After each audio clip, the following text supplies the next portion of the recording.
aga ma tahan veel öelda, et mul on 10 lapselast. ja 4 last. Nii et no need saavutused on sellised jäävad.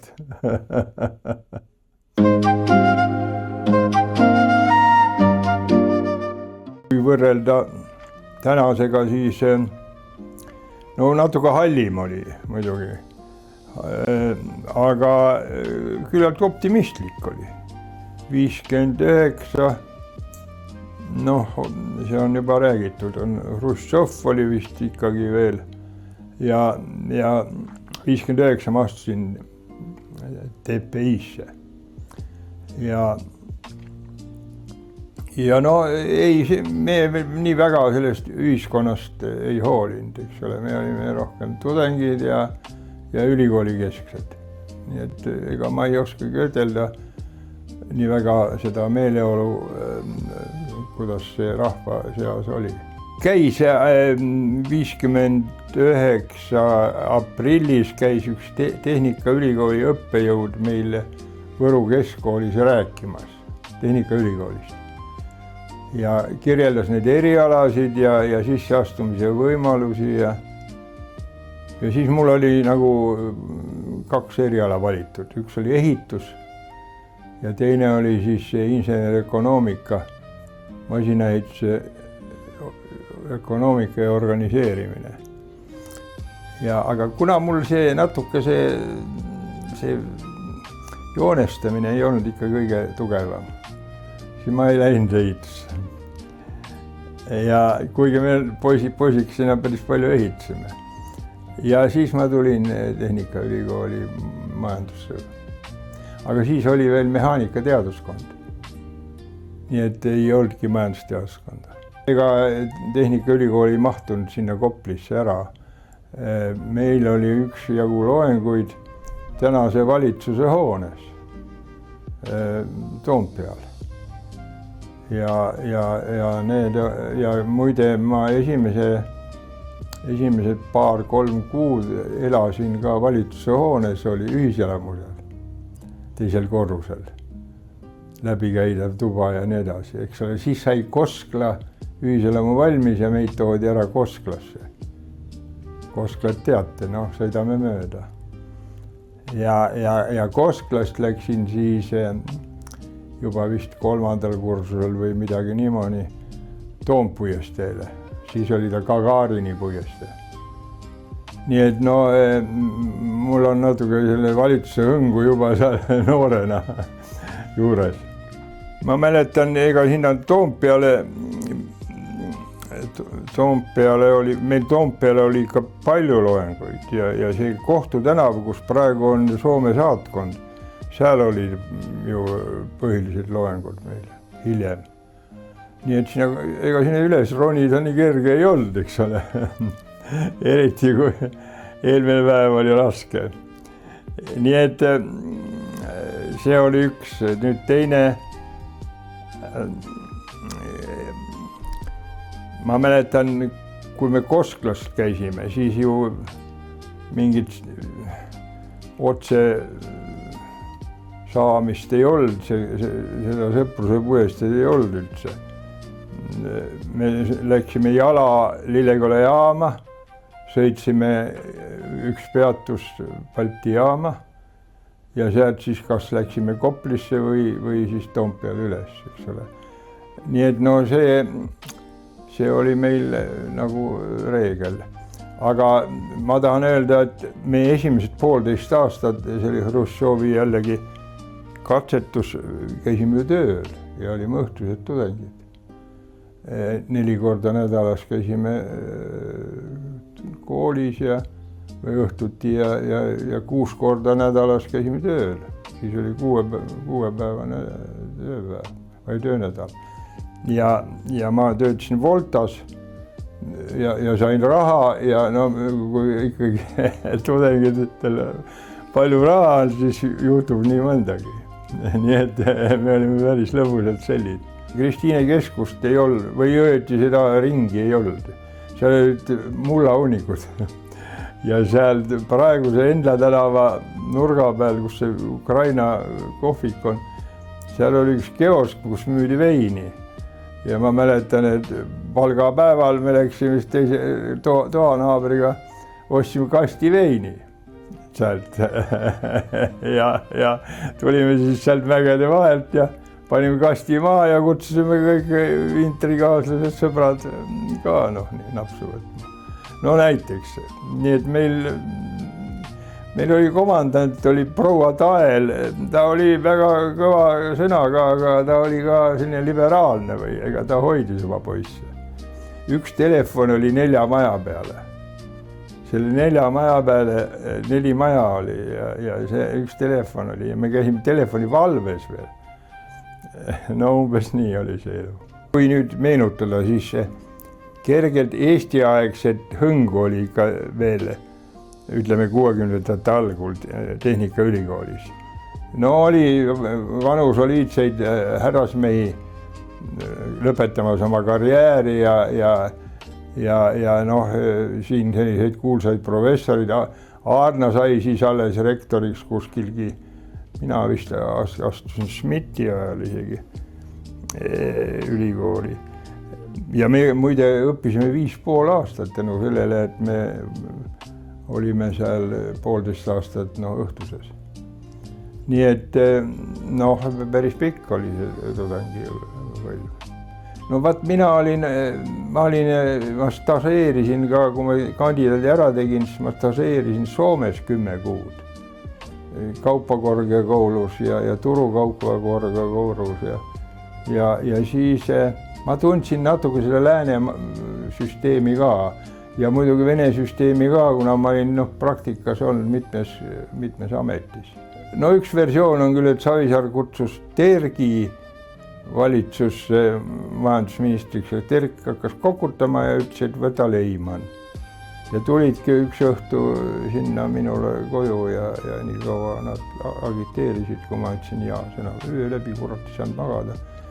Et mõtlesin, et hommikul lähen ja ütlen, et ei, ma ikka ei ole nõus. Aga siis ma vaatasin, et seal soliidselt mehi oli juba reas, Lippmaa ja see president, tulevane president ja ühesõnaga Frey Tartust ja siis ma ütlesin, no kuidas ma nii vilets olen, et jään ikka kampa. Siis me hakkasime ka sama taktikat ikkagi harrastama, et samm-sammult saaks Moskva alt ära, aga ega see nii kergelt ei tulnud muidugi. Ma mäletan ükskord, ma olin Moskvas, juhtisin delegatsiooni, Savisaar millegipärast määras minu juba maikuus, aprillis ma nagu hakkasin valitsuse liikmeks. Maikuus määras mu nagu enda asetäitjaks juhul, kui ta on ära ja ta käis tihti ära, nii et ma juhatasin neid valitsuse koosolekuid. Ja ma juhatasin vahepeal ka valitsuse delegatsioone või niimoodi ja siis olime Moskvas ja esimest korda tavaliselt need meie eelkäijad, nagu Tammeväli oli mul asetäitja, need olid seal uste taga ootanud, nii kaua kutsuti. Aga siis mina juba, mind pandi ikka pika laua taha oma delegatsiooniga, mul oli paar tükki kaasas inimesi ja paar inimest ja siis oli, teisel pool oli statistika keskvalitsuse juhataja asetäitja. Ja ka paar niimoodi kolleegi olid tal kaasas. Nii et nagu 2 riiki oleks olnud. Ma tulin koju, rääkisin, oi, see on juba saavutus. Me pidime minema oma delegatsiooniga, meil oli 3-4 ministrit ja Savisaar. Pidime selle Putši hommikul 19. esmaspäeval pidime minema Moskvasse peaministri jutule jälle midagi kauplema. Ja laupäeval tuli teada, et ei, see jääb ära. Ja ma olin nii suvilas, mul oli kohe selline kergendus, eks ole, et seekord ei pea minema. Ja esmaspäev oligi Putš, eks ole, ja Savisaar oli parasjagu ära. Need esimest Putši päeva ma juhatasin või no nii palju, kui seal juhatada andis, eks ole. Kuni õhtuni välja, siis tuli Savisaar tagasi. No siis ta hakkas juba kasutama ja korraldama. Me ikka midagi võimendame ja midagi vähendame. Ega ajalugu ei ole objektiivne. Ajalugu on situatiivne ja ajalugu muutub. Ülimnõu kokutas ikka, esimene päev nad üldse ei tegelenud selle putšiga minu teada, võtsid mingid teisejärgulisi asju vastu ja teine päev ka nad kokutasid, seepärast, et seal oli see Eesti komiteega oli neil eri vahekord ja need Eesti komitee tahtis ikka, no seal oli mingeid erinevaid kontseptsioone, eks ole. Ühesõnaga me ei teadnud, et see putš tuleb, keegi ei teadnud, võib-olla mõni järgi jälle ütleb, et tema teadis või peaaegu teadis või no võib-olla teadis, aga no kus ta teadis. Ja see, et me vabaks saime ja just siis, no see oli ka, me tahtis vabaks saada küll, aga meil ei ole mingit kuupäeva küll ei olnud, eks ole, et me siis saame vabaks. Nii et noh, ajalugu on ikkagi ka juhuste mäng. Meie saime ikka mingi kooli, iseseisva riigi kooli seal 20. kuni 40. Ja see oli ikka mälus ja no minu isa ja ema olid ju, no nad abielusid 34. aastal. Nii et no nemad olid ikka eestimeelsed, eks ole, ja paljud inimesed tol ajal, no keskealised olid ikka eestimeelsed. Ja Eesti Vabariik oli ikka, no kõik nägid, et see Vene värk ikka ei vea, no, eks ole. Ja nii, et noh, ikka valmisolek oli olemas. Ma arvan, et Balti riikidel ta oli suurem ja Balti riikidest ikkagi mingil määral ka õpiti, meil käis neid delegatsioone siin ja kuigi kõik liiduvabariigid tol ajal ikka mingil määral sinna vabaduse poole pürgisid. Ega see Nõukogude Liit oli ikka ammendanud ennast. Kõigepealt raske oli ikka see, et majandus lagunes. Meil oli ju tohutu liiduvabariikidega suhted ja Venemaaga eriti ja me meil oli küll hea põllumajandus, aga me kõik väetis tuli mujalt ja ilma Nõukogude Liiduta me ei oleks nii edukad olnud ja ei olnud ka pärast, eks ole, kõik lagunes. Nii et ühesõnaga majandus lagunes, see oli ka tõsine mure ja inflatsioon oli ülisuur. Nii et see raha väärtus järjest langes, eks ole, ja krooni veel ei saanud teha nii ruttu. Ja see oli, aga nüüd mis kerge oli, no rahvas tuli ikka paremini kaasa, eks ole. Rahvas tuli paremini kaasa, rahvas oli ikka nõus kannatama ja tead iseseisev riik ja selline teine miljöö ja üks Tehnikaülikoolil olid ka suured muutused. Ma olin seal mingisuguses komitees või komisjonis, kus Köörna juhtis, akadeemik Köörna. Ma olin vist asetäitja või kuidagi ja me tegime ülikoolide reformi, eks ole. Me tegime ülikoolidel oli suur reform ees, eks ole. Nii et ülikool oli hädas oma sisemiste muudatustega eeskätt, minu mälu järgi. No Aarnaga me ikkagi suhtlesime, noor Aarna juba oli siis rektor. Teadusreform oli ka ju ees, meil oli neid funktsionaalseid teadusasutusi oli palju Nõukogude ajal. Ja siis me kaotasime need ära, need läksid kõik ülikoolidega kampa, välja arvatud mõned üksikud. Lippmaa kaitses oma instituuti ja mõned jäid, eks ole. Eesti oli nagu üks, Eesti oli palju rohkem üks kui praegu. Nüüd on seda kaklemist palju rohkem, eks ole. Aga muidugi, eks meil oli ka kriitikat. mõned arvasid, et mis see on nohu, tead, see iseseisvus saavutada. Nii et igasuguseid arvamusi. Gorbatšovi tulekuga ikka tekkis selline lootus. Gorbatšov oli selline, andis selliseid vabadusi ja seda kasutati ära ja kõik need lauluväljaku sündmused ja tohutu rahvas oli ju lauluväljakul koos. Et siis ikka tekkis ja meid ikka toetati ka väljamaal, aga väga ettevaatlikult. Mul oli, Soomega oli head suhted väga ettevaatlikult. Ma ministrina käisin küll Soomes, aga ma neid tippusid ei kohtanud. See kuidagi, nad olid ikka, kartsid seda Venemaad, eks ole, ja isegi Ameerika oli ettevaatlik. Nii et meil oli neid toetajaid, aga lõpuni toetajaid nagu peaaegu ei olnud, eks ole. Üks hea lugu ka on, ma olin ükskord,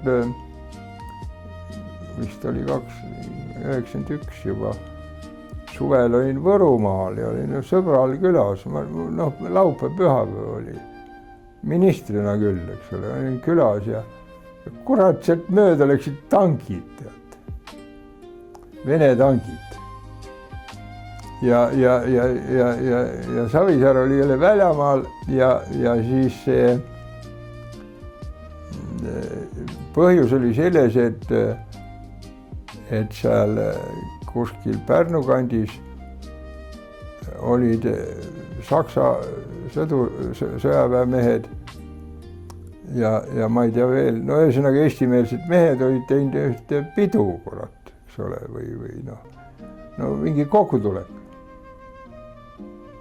Ja Vene tangid läksid neid ründama ja ma põrutasin siis, auto oli kohe ees ja põrutasin Tallinna ja võtsin siis osa ministreid kokku ja siis tegime Korbale kirja, et tekstil, mõtlesime välja, et vii ära, kurat, oma tangid, et vist las need umbes nii, et see oli ka pool naljakas lugu, eks ole, et kuidagi see asi lahenes, mehed vist läksid ikka laiali ja kuulsid, et asi on nii tõsine ja selliseid seiku oli ikka üksjagu.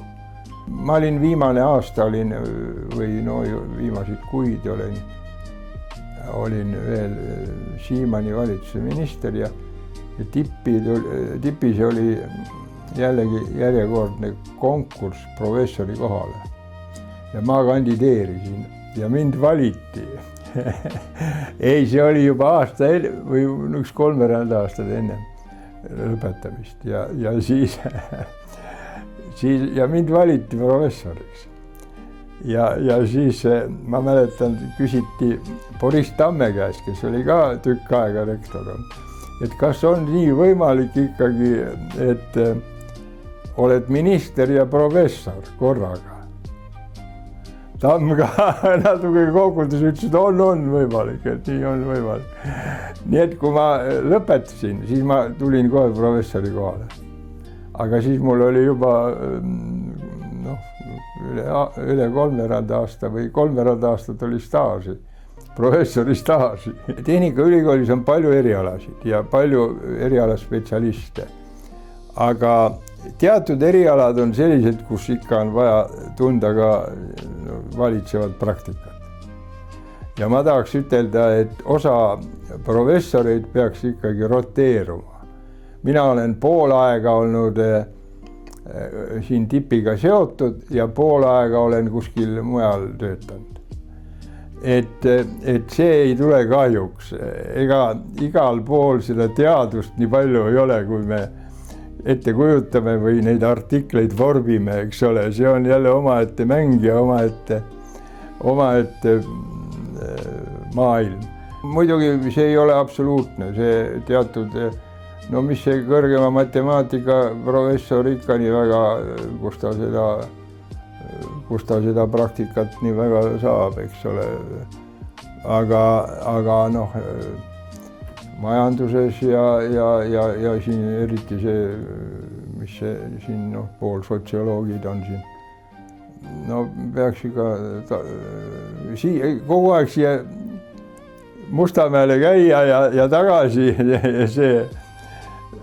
see minu võõrast ei ole parim variant. Võib-olla on see roteerumine praegu päris heal tasemel, ma ei tea seda, ma ei tea, kui tihti neid õppejõudusid praktikast tuleb ja läheb ja kuidas see seltskond on. Kui ma tudeng olin, muidugi see oli ülikooli väiksem, siis oli, ma ei mäleta, kas oli paarkümmend professorid ainult terve ülikooli peale. No nüüd on vist paarsada võib-olla ligemale. Ega see ülikool tahab ka kogu aeg reformimist, nii nagu ühiskondki. Ma ütleks, et ikkagi kui tuled keskkoolist 18-aastaselt, siis algul ikka oled paar aastat veel sinna poisikene. Ja siis hakkad natukene niimoodi tõiseks. Mind määrati Võrru ju tööle, ainuke koht oli Võru gaasinisaatorite tehas ja siis ma määrati sinna. Aga ma seal ei olnud palju, 8 kuud vist olin ja siis valiti mind Võru masinaarvutusjaama juhatajaks. Nii et ma olin seal 4 aastat Võrus, siis tulin aspirantuuri 1 värava juurde. Kui ma ülikooli lõpetasin, siis ma mõtlesin, ma seda kuradi majandust küll enam õppima ei hakka.